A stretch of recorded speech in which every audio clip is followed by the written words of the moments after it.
Stephen A., if you're in the middle of a long-term deal and you get to play where you want to play, forgive me for not being overly sympathetic that your reputation takes a little bit of hit if, as Draymond admits, you dogged it in order to get traded.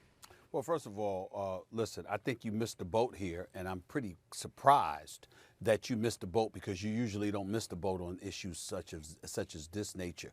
Now, I'll blame it to some degree on somewhat convoluted Draymond Green was how he came across, because it wasn't as clear to some people as it was to maybe somebody like me. But I understood exactly where he was coming from, and I completely agree with Draymond Green. And here's the reason why. Draymond Green, is talking about not just the optics, but the vitriol accorded to players that teams don't necessarily get. And that's unfavorable treatment in the direction of players. That's what he was alluding to. A team that wants the Detroit Pistons come out and announce they're trying to move Blake Griffin. So guess what? They're probably going to sit him down before they make a move. No problem. The Cleveland Cavaliers decided with Andre Drummond.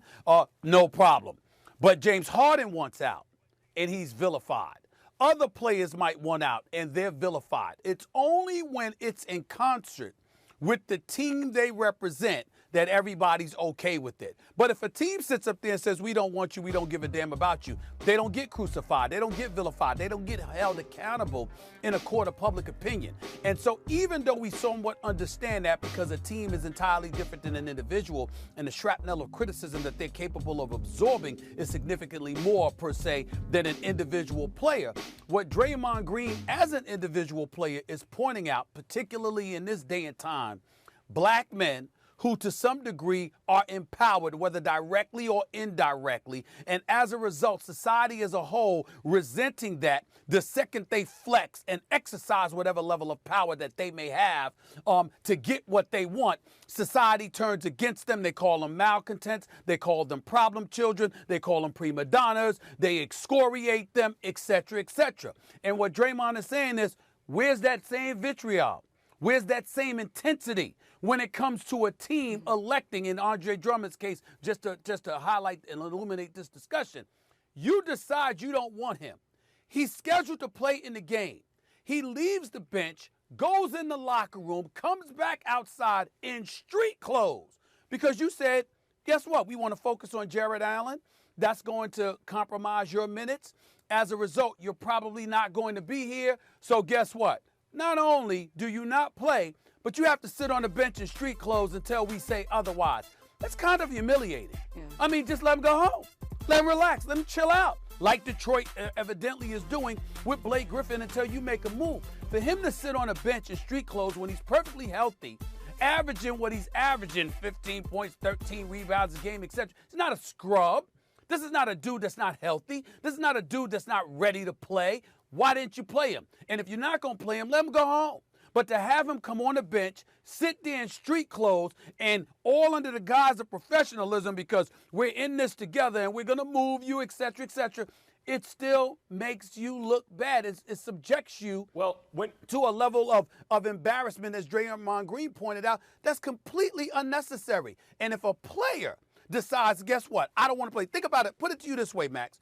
What if James Harden or even Andre Drummond or Blake Griffin sat up there and literally said, I want out, so I'm going to be with the team, and I'm going to sit on the bench, but I'm not playing because I want out of here?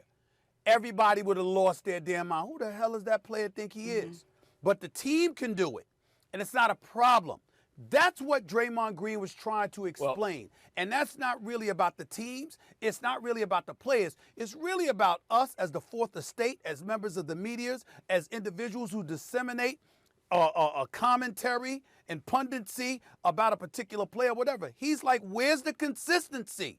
And I think Draymond Green makes a very, very valid point when he says that, because there isn't consistency when it comes to the players. I mean, Stephen A., I think